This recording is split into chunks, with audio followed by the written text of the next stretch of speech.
우리가 이렇게 황금 같은 수요일 저녁 시간에 이곳 안아주심의 본당에 이렇게 앉아 있는 것 자체가 하나님의 은혜인 줄 믿습니다. 무엇보다도 세상 사람들에게는 아무리 자세하게 설명한다고 한들, 그리고 아무리 목에 힘주어서 목청껏 외친다고 한들 믿지 못하는 예수님이 믿어진다는 자체가 기적이고 은혜인 줄 믿습니다. 은혜라고 하는 이 말은 어쩌면 교회 안에서 가장 자주 사용되는 말이기도 한데요, 그래서 그만큼 이것을 무엇이라고 딱 명확하게 정의 내리기가 쉽지 않은 것 같습니다. 보통은 받을 자격이 없는 사람에게 주어지는 선물이라고 이렇게 이해를 하곤 하는데요, 교회에서는 도무지 사랑받을 만한 자격이 없는 우리를 향한 하나님의 사랑을 일컬을 때 이 은혜라고 하는 이 용어를 사용합니다. 그런데 이 말을 좀 바꿔서 생각해 보면 결국 은혜란 것은 하나님의 사랑을 더 받기 위해서 우리 편에서 할 수 있는 일이 아무것도 없다는 뜻입니다. 또 무엇으로도 하나님의 사랑을 약화시킬 수 없다라고 하는 그런 뜻이기도 합니다. 제가 어제 제자훈련 첫 모임을 하면서 특별히 첫 모임을 할 때마다 내 삶에 대한 자기소개서를 이렇게 나누곤 하는데요, 다 나누고 나서 제가 마지막에 이렇게 정리를 내렸습니다. 인격적인 하나님께서는 모두에게 똑같은 방식이 아니라 한 사람 한 사람에게 맞춤형 은혜로 오늘 이 자리까지 오게 하셨고, 또 우리는 우연이 아니라 하나님의 놀라운 섭리 가운데 사랑의 교회 제48기 제자반으로 만나게 되었습니다. 이렇게 정리를 해서 나누었습니다. 여러분, 오늘 이 자리 가운데 우리 하나님께서 각자에게 동일한 은혜가 아닌 맞춤형 은혜로 하나님께서 주실 줄 믿습니다. 오늘 우리가 이 자리에 앉아 있는 것이 결코 우연이 아니라고 제가 말씀을 드렸는데요, 아무런 받을 자격이 없고 그리고 전혀 사랑할 만한 모습이 보이지 않더라도 영원전에 우리를 선택하셨기 때문에 우리는 예수님을 믿고 지금 이 자리에 앉아 있을 수 있는 것입니다. 이것이 바로 하나님의 은혜인 줄 믿습니다. 이 하나님의 은혜라고 하는 것은 이렇게 성경 전체를 해석할 수 있는 중요한 주제들 중에 하나로 그렇게 우리가 생각해 볼 수가 있는데요, 특별히 구약 성경 전체에서 이 하나님의 은혜는 하나님의 신실하심을 가리킨다라고 한다면, 신약 성경에서는 예수 그리스도를 통해서 값없이 주시는 하나님의 구원의 선물이다라고 우리가 생각해 볼 수가 있습니다. 온 우주 만물과 그리고 온 인류를 이 땅에 존재하게 된 것, 하나님의 은혜입니다. 첫사람 아담에게 선악과 명령을 주심도 하나님의 은혜입니다. 그리고 첫사람 아담이 선악과 명령을 거역하면서 심판과 타락이 시작되었음에도 불구하고 인류가 멸망하지 않고 지금도 존재하게 된 것, 하나님의 은혜입니다. 그들 중에 특별히 한 사람 아브라함을 택하시고 그의 후손들로 한 민족을 세우신 것, 그것 또한 하나님의 은혜입니다. 게다가 그 민족을 출애굽하셔서 제사장 나라 삼으시고 그리고 율법과 성막을 허락해 주심이 하나님의 은혜입니다. 뿐만 아니라 그 민족이 끊임없이 하나님을 배반하며 살아감에도 불구하고 선지자들을 보내셔서 회개하고 돌아오도록 하신 것이 하나님의 은혜입니다.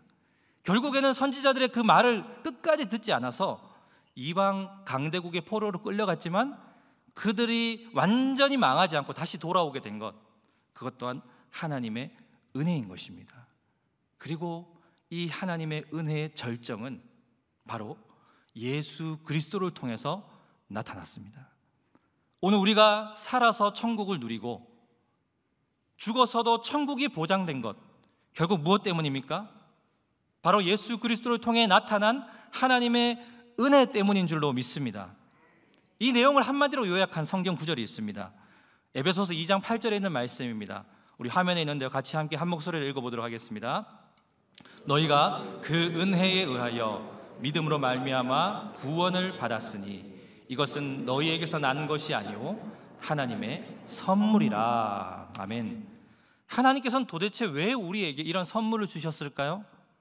그것은 우리를 구원함과 동시에 우리로 하여금 변화된 삶을 살도록 하기 위함입니다. 에베소서 1장 4절에 이렇게 말씀하고 있는데요, 같이 있습니다. 곧 창세전에 그리스도 안에서 우리를 택하사 우리로 사랑 안에서 그 앞에 거룩하고 흠이 없게 하시려고. 아멘. 창세전에 우리를 택하신 궁극적인 이유가 무엇이라고 합니까? 구원받은 우리로 하여금 하나님 앞에서 거룩하고 흠이 없는 삶을 살도록 하기 위함입니다. 그렇기 때문에 은혜는요, 우리가 너무나 잘 알듯이 구원받을 때만 전적으로 필요한 것이 아니라 하나님의 자녀로 우리가 이 땅을 힘있게 살아가는 데에도 전적으로 필요한 것입니다. 이렇게 하나님의 은혜는 우리 삶의 시작이자 끝이고 구원의 조건이자 삶의 원동력인 것입니다. 그래서 우리는 날마다 이렇게 구해야 되는 것입니다. 주여 은혜를 주옵소서. 주여 은혜를 주옵소서. 날마다 우리가 삶 속에서 모든 일을 해나갈 때마다, 무슨 일 있을 때마다 우리가 날마다 구해야 될 제목이 주여 은혜를 주옵소서, 바로 이 제목인 줄로 믿습니다. 성경에서 이러한 모습을 잘 보여주는 한 인물이 있습니다. 바로 다윗입니다. 아무도 알아주지 않는 시골 출신에다가 어린 목동에 불과했던 이 다윗, 그를 왕으로 기름 부으신 것 하나님의 은혜입니다. 그리고 그 이후에 다윗이 왕이 되는 모든 과정들 또한 하나님의 은혜로만 가능하다라는 것을 우리가 알게 됩니다. 오늘 본문으로서 비로소 마무리가 되게 되는 다윗이 왕이 되는 그 이야기를 살펴보면 그 핵심도 바로 이것입니다. 오늘 이 이야기는 사울이 죽은 이후부터 시작됩니다. 다윗이 하나님의 뜻을 물어보는 사무엘하 2장에서 시작됩니다. 다윗의 정적 사울이 전사하게 됩니다. 사무엘하 1장을 보면요. 그런데 그렇다고 해서 이스라엘이 자연스럽게 그 다음 왕으로 다윗을 세운 것이 아니었습니다. 오히려 사울이 후계자를 지명하지 않은 상황에서 갑작스럽게 죽음을 맞이했기 때문에 분위기가 매우 어수선했습니다. 그리고 신하들은 자신의 입지를 고수하기 위해서 분주하게 움직이기 시작했을 것입니다. 지도자를 잃고 나라가 지금 혼돈에 빠져 있는 바로 이 상황에서 다윗은 내가 하나님의 기름 부음을 받았으니까 당연히 내가 후계자다라고 하는 이런 고자세를 취하지 않았습니다. 오히려 가장 유력한 차기왕 후보였던 이 다윗은 가장 먼저 무엇을 하죠? 하나님의 뜻을 물어봅니다. 우리 사무엘하 2장 1절에 있는 말씀인데요, 우리 함께 화면에 있습니다. 같이 한번 읽어보도록 하겠습니다. 그 후에 한 성읍으로 올라가리까 여호와께서 이르시되 올라가라. 다윗이 아뢰되 어디로 가리이까? 이르시되 헤브론으로 갈지니라. 아멘. 다윗이 이렇게 하나님의 뜻을 구하고 움직였을 뿐인데 놀라운 일이 벌어지게 됩니다. 무슨 일이냐면 유다 지파 사람들이 와서 다윗을 자신들의 왕으로 세워버린 것입니다. 다윗 자신의 노력이 아니라 오직 하나님의 은혜로 유다 지파의 왕이 된 것이다 라고 그렇게 볼 수가 있습니다. 이렇게 작고 사소하게 여겨지는 그 일들, 또 지극히 너무나 당연하다고 싶은 그런 일일지라도 먼저 하나님께 물어보고 움직이는 것, 이것이 바로 하나님의 은혜로 사는 사람의 모습인 줄로 믿습니다. 우리는 신앙생활을 하다가 이런 질문을 할 수가 있습니다. 하나님께서 우리가 구하기도 전에 우리에게 있어야 될 모든 것들을 다 아신다고 하시는데 왜 굳이 우리로 하여금 기도하라고 하시는지, 여러분 그런 거 한 번쯤 생각해 보신 적 있으시죠? 그런데 여러분 한편으로 생각해 보십시오. 만약에 기도하지 않고 우리가 뭔가를 얻었다고 하면요, 그 모든 것이 다 내가 잘나서 내가 잘해서 그렇게 된 줄로 착각하게 되는 것이 우리의 본성인 것입니다. 하지만 반대로 너무나 지극히 당연하게 보이는 그 일일지라도 기도하면서 만약 그 응답을 얻게 되면 그 모든 것이 결국 하나님의 은혜임을 고백하게 됩니다. 그래서 하나님께서는 우리로 하여금 우리에게 필요한 것이 무엇인지를 다 아심에도 불구하고 우리로 하여금 필요한 것을 구하여서 얻기를 원하시는 것입니다. 요한복음 15장 7절에 있는 말씀인데요, 우리 화면에 있습니다. 같이 한번 읽어보겠습니다. 너희가 내 안에 거하고 내 말이 너희 안에 거하면 무엇이든지 원하는 대로 구하라. 그리하면 이루리라. 아멘.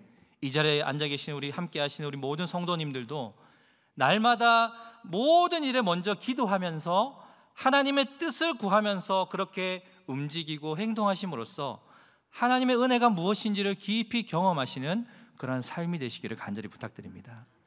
다윗이 은혜로 유다 지파의 사람들에 의해서 왕이 되었지만 아직까지 반쪽짜리의 그런 왕일 뿐이었습니다. 왜냐하면 나머지 11지파가 아직까지 다윗을 지지하지 않았거든요. 그런데 바로 그때 어떤 한 소식이 들립니다. 사울의 시신을 장사했던 사람이 다름 아닌 길르앗 야베스 사람들이라는 것을 다윗이 이제 그 소식을 듣게 됩니다. 그 순간 다윗은 무릎을 탁 치면서 이렇게 하면 되겠구나, 그렇게 생각했을 것입니다. 왜 그렇게 생각했을까요? 길르앗 야베스 사람들은 예전에 그 자신들을 주변국의 위협으로부터 구해준 그 사울 왕을 가장 적극적으로 지지하는 핵심 세력들이었습니다. 그렇기 때문에 그들을 잘만 포섭을 하면 어떻게 될까요? 나머지 지파 사람들의 지지를 받는 것은 시간 문제였을 것입니다. 그런데 다윗의 이러한 판단은 오히려 역효과를 불러일으키게 됩니다. 상황을 더 꼬이게 만들어 버렸습니다. 당시에 이 사울의 군사령관이었던 아브넬이라고 하는 장군이 있었는데 그가 그 모습을 보면서 즉시 사울의 남은 아들이었던 이스보셋을 나머지 11지파의 왕으로 세워버립니다. 지금까지 한 나라였는데 그 통일 왕국이 순식간 이제 두 동강 나버린 것이죠. 이렇게 시작된 다윗과 이스보셋 간의 그러한 갈등이 사무엘하 2장 12절부터 4장에 이르기까지 그것이 계속해서 나타나고 있습니다. 그 사이에 또 어떤 일이 벌어지냐면 아브넬 장군과 이스보셋 왕 사이에 관계가 틀어진 사건이 발생하게 됩니다. 그래서 아브넬은 화가 나서 홧김에 다윗 왕에게 사신을 보내게 됩니다. 그래서 사신을 보내서 자신과 언약을 맺으면 온 이스라엘을 내가 넘기겠다고 그렇게 제안을 하게 됩니다. 여러분, 참으로 구미가 당기는 제안이지 않습니까? 그것을 받아들이면 나머지가 정말 아무런 정말 내 노력 없이 그걸 얻게 되는 거예요. 그런데 이 아브넬과의 협상을 통해서 나머지 이스라엘 지파들을 그렇게 얻으려고 했던 다윗의 시도가 거의 성사되기 직전에 실패로 돌아가게 됩니다. 왜냐하면 다윗의 군사령관이었던 요압 장군이 동생의 원수를 갚기 위해서 아브넬을 도중에 살해해버렸기 때문입니다. 정말 안타까운 일이죠. 다 된 밥에 재 뿌린 것입니다. 모든 게 다 완성되기 직전이었는데 그것이 순식간에 수포로 돌아가 버리게 됐습니다. 그런데 여러분, 이런 일련의 과정들을 통해서 이것이 우리에게 말씀해 주는 바가 있습니다. 다윗은 인간적인 협상을 통해서는 절대 왕이 될 수 없고 오직 하나님의 은혜로만 가능하다는 사실을 우리에게 다시 한번 성경 저자가 보여주고 있습니다. 그래서 다윗은 이 일을 계기로 이 사실을 더욱 깊이 깨달을 것이 분명합니다. 왜냐하면 다음에 이어진 사건을 보면 잘 알 수 있는데요, 아브넬이 살해됐다는 그 소식이 전해지자 그 사울의 군 지휘관 두 사람이 이스보셋 왕을 살해를 해서 그 머리를 가지고 다윗에게 투항하는 사건이 벌어집니다. 생각해 보시면 또 한 번 인간적으로 협상할 수 있는 그러한 절호의 기회가 찾아왔습니다. 하지만 앞서서 이 아브넬의 죽음을 통해서 깊이 깨달았던 다윗은 이들을 반기기는커녕 오히려 하나님만이 나의 구원자라고 하는 그러한 사실을 선포하면서 두 암살자를 처형하는 단호함을 보이게 됩니다. 결국 이렇게 사울 가문에 속해 있던 사람들이 다 사라지게 되자 이스라엘 나머지 지파 사람들이 헤브론에 있었던 다윗에게 제발로 찾아와서 그들의 왕이 되어달라고 그렇게 요청을 한 것입니다. 오늘 본문 1절에 있는 말씀인데요, 함께 같이 읽어보도록 하겠습니다. 이스라엘 모든 지파가 헤브론에 이르러 다윗에게 나와 이르되 보소서, 우리는 왕의 한 고륙이니이다. 다윗이 헤브론에서 유다 지파의 왕이 된 이후에 자그마치 7년 6개월 만에 이루어진 일이었습니다. 우리가 지금까지 살펴보았던 이 다윗이 왕이 되는 이야기를 통해서 오늘 우리는 하나님의 은혜에 대해서 두 가지 중요한 사실을 우리가 발견할 수 있습니다. 우리가 남은 시간 동안 이 사실을 생각하면서 하나님의 은혜 의식에 더욱더 깊이 사로잡힐 수 있는 우리의 삶이 되어지기를 원합니다. 첫 번째로, 하나님의 은혜는 삶의 주도권을 하나님께 맡길 때만 경험할 수 있는 것입니다. 다윗이 왕이 되는 과정에서 주도권이 누구에게 있습니까? 그 주도권은 다윗 자신이 쥐고 있는 것이 아니라 이스라엘 지파가 쥐고 있었습니다. 더 엄밀히 말하면 그들을 통해서 역사하고 계시는, 일하고 계신 하나님께서 주도권을 쥐고 계셨습니다. 오늘 2절 말씀 한번 보시기 바랍니다.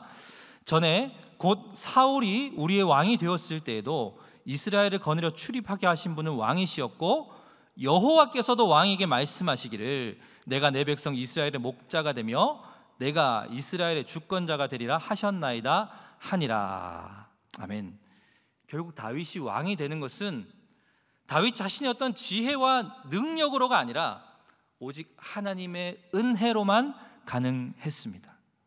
하나님의 은혜가 없었다면 다윗은 결코 이 12지파 이스라엘 전체 왕국의 왕이 될 수 없었을 것입니다. 이것은 백성들도 방금처럼 인정한 것일 뿐만이 아니라 이후의 대목에 보면 다윗 자신도 이것을 인정하는 것을 보게 됩니다. 사무엘하 5장 12절에 있는 말씀인데요, 화면을 보시면요, 다윗이 여호와께서 자기를 세우사 이스라엘 왕으로 삼으신 것과 그의 백성 이스라엘을 위하여 그 나라를 높이신 것을 알았더라. 다윗이 알았더라고 했습니다. 하나님께서 자기를 왕으로 세우신 것을 다윗이 알았다라고 그렇게 12절에서 언급하고 있습니다. 사랑하는 여러분, 지금 우리의 삶의 주도권은 누구에게 있습니까? 우리가 꾸려나가는 가정과 자녀들의 삶, 우리들이 만나서 정말 맺고 있는 여러 인간관계들, 그리고 직업을 가지고 우리가 일터에서 하고 있는 모든 일들, 또한 주님의 몸된 교회에서 우리가 맡고 있는 여러 직책들과 또 섬김들과 또 여러 훈련의 과정들, 여러분, 이 모든 것이 어떻게 해서 가능하게 되었을까요? 우리가 억척같이 노력하고 워낙 우리가 그 부분에서 탁월하기 때문에 여러분, 우리가 지금 그 자리에 서 있는 것일까요? 만약 그렇게 생각한다면 그것은 큰 오산입니다. 그렇지 않죠. 오직 하나님의 은혜입니다. 자녀를 두신 분들은 잘 아실 것입니다. 우리가 주도권을 가지고 자녀들의 삶을 이끌어가려고 해보십시오. 그게 쉽게 잘 되던가요? 그러면 그럴수록 자식들은 더 튕겨져 나가는 것을 보셨을 것입니다. 또한 단순히 우리의 힘으로 직장에서나 또 몸된 교회에서 맡고 있는 그러한 일들을 내가 더 악을 쓰면서 잘해내려고 그렇게 하면 할수록 그에 미치는 만족한 결과를 얻어내지 못할 때가 많다라는 것을 우리는 삶 속에서 심심치 않게 경험하게 됩니다. 왜 그럴까요? 우리가 주도권을 가지고 환경을 통제해서 원하는 그 결과를 얻으려고 하면 할수록 그 속에 우리의 욕심이 작용하기 때문입니다. 그러다 보면 실수가 생기고 많은 오류들이 발생하게 되는 것이죠. 그러면서 우리의 삶 속에 참된 만족과 평안함이 점점점 사라지기 시작합니다. 사랑하는 여러분, 우리의 삶의 주도권을 내려놓읍시다. 우리가 원하는 결과를 얻기 위해서, 아니면 내가 원치 않는 결과를 맞이하지 않기 위해서 안달복달하는 그 모든 것들을 내려놓으시길 바랍니다. 그렇게 할 때에 하나님께서는 비로소 다른 사람들과 환경들을 통해서 일하기 시작하실 것입니다. 저는 보통 일상의 영성을 추구하는 편입니다. 그런데 삶의 순간순간마다 도저히 내 힘으로 감당할 수 없는 그런 때가 찾아오면 철야 기도를 한다든지 또 산에 올라가서 기도를 한다든지 그렇게 하면서 집중적으로 기도를 하는 어떤 나름의 영적 루틴을 갖고 있습니다. 그런데 딱 어제 그랬습니다. 갑자기 몇 주 전부터 저희 허리와 목에 그 통증이 찾아와가지고 이렇게 정말 가만히 오래 앉아있기 힘든 그런 상황들을 겪으면서 이제 또 어제 화요 직장인 훈련반 첫 모임을 가지고 또 오늘 첫 수요 기도의 설교를 앞에 두고 그 중압감이 저에게 밀려오는데 도저히 이 정말 사라지지 않는 두통과 그 견딜 수 없는 중압감으로 감당할 수 없는 상황을 맞이하게 됐습니다. 집에서 교회로 출근하는 길에 청계산 표지판이 보였습니다. 그래서 저도 모르게 방향을 틀어서 청계산 기도원으로 향했습니다. 산에 올라서 자리에 앉아서 그렇게 주님 앞에 부르짖기 시작했습니다. 주여, 은혜를 주옵소서. 그렇게 간절히 부르짖으면서 막 찬양을 하기 시작하는데 얼마나 지났을까요? 제 마음속에 있는 중압감이 어느 순간 사라지고 마음속에 정말 말로 형언할 수 없는 그런 평안한 마음이 제게 찾아드는 것이었습니다. 그러면서 이 모든 것들을 감당할 힘이 생겨서 산에서 내려올 수가 있었습니다. 그리고 나서 돌아오는 차 안에서 들려온 찬양의 가사가 아직도 저의 귀에 맴돕니다. 그 가사가 이렇습니다. 내게로부터 눈을 들어 주를 보기 시작할 때 주의 일을 보겠네. 그 찬양의 후렴이 이렇습니다. 모든 시선을 주님께 드리고 살아계신 하나님을 느낄 때 내 삶은 주의 역사가 되고 하나님이 일하기 시작하네. 시선이라고 하는 찬양의 가사입니다. 여러분, 혹시 여전히 이루어지지 않아서 내려놓지 못하고 꼭 붙잡고 있는 그러한 일들이 있으십니까? 우리의 힘을 빼고 하나님께만 시선을 두시기 바랍니다. 내가 주도권을 가지고 하려고 하는 그 모든 시도들을 내려놓으시길 바랍니다. 그러면 그때부터 하나님이 일하시기 시작하실 것입니다. 우리 삶 속에 하나님의 은혜가 나타나도록 하나님께 우리의 주도권을, 우리의 삶의 주도권을, 우리의 가정의 주도권을, 우리의 직장에서의 주도권을, 우리의 모든 사역의 주도권을 하나님께 내어드리기로 결단하는 우리 모든 영가족들 되시기를 바랍니다. 오늘 다윗이 왕이 되는 이야기를 통해서 우리가 하나님 은혜에 대해서 발견할 수 있는 두 번째 중요한 사실이 하나 있습니다. 하나님의 은혜로 모든 것이 합력하여 선을 이루게 된다라고 하는 사실입니다. 다윗이 왕이 되는 과정에서 때로 하나님이 기뻐하시지 않는 인간적인 수단을 사용하려고 했다라는 것을 제가 아까 말씀을 드렸습니다. 길르앗 야베스 사람들을 포섭하려고 했다든지 또 아브넬 장군과의 동맹을 통해서 그렇게 왕이 되려고 했던 것들, 분명 다윗의 실수고 잘못입니다.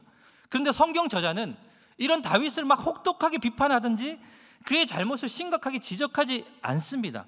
오히려 다윗이 왕이 되는 그 과정이 더 복잡하게 얽혀지고 시간이 더 오래 걸린다는 그 사실만 보여줄 뿐입니다.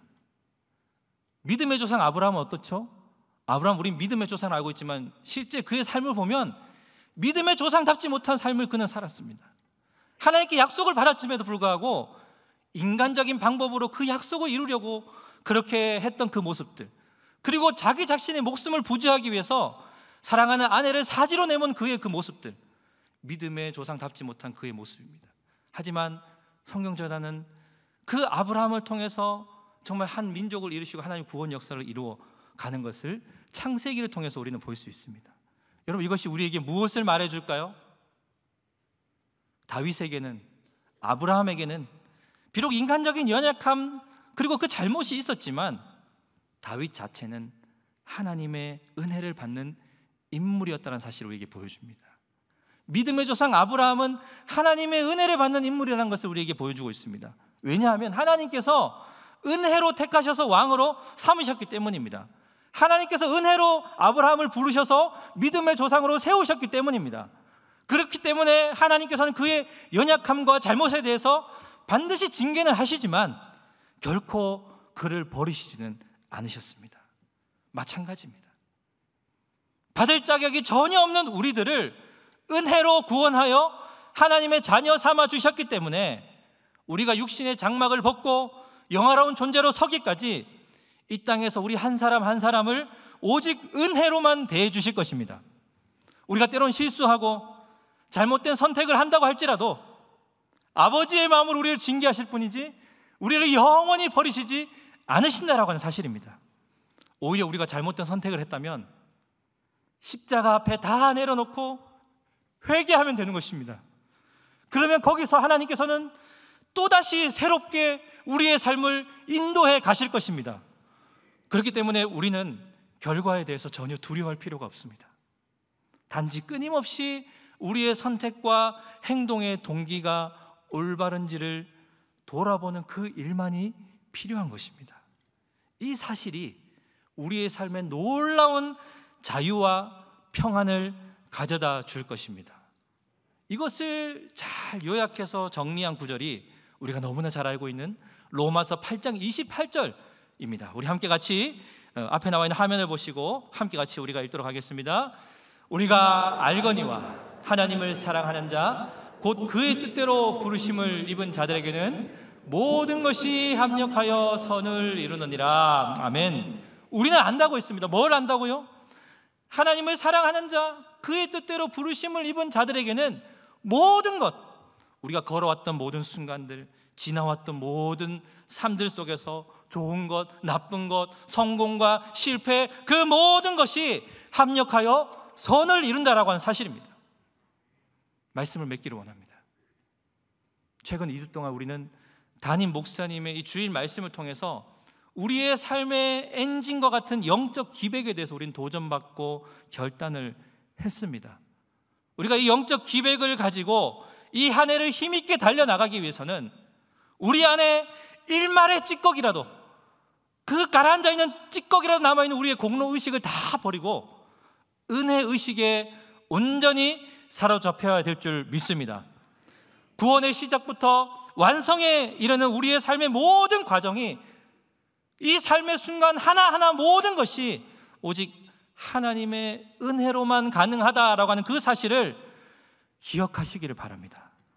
그리고 오늘도 우리를 오직 은혜로 선택하신, 이미 창세전에 우리를 은혜로 선택하신 그 하나님께서 이 땅을 살아가는 우리를 오직 은혜로만 우리를 대해주시는 그 하나님께서 모든 일에, 우리 삶의 모든 것에 합력하여 선을 이루실 것을 믿고 감사하며 날마다 기쁨으로 순종하며 사시는 우리 사랑의 교회 모든 영가족들이 되시기를 주님의 이름으로 간절히 부탁드립니다.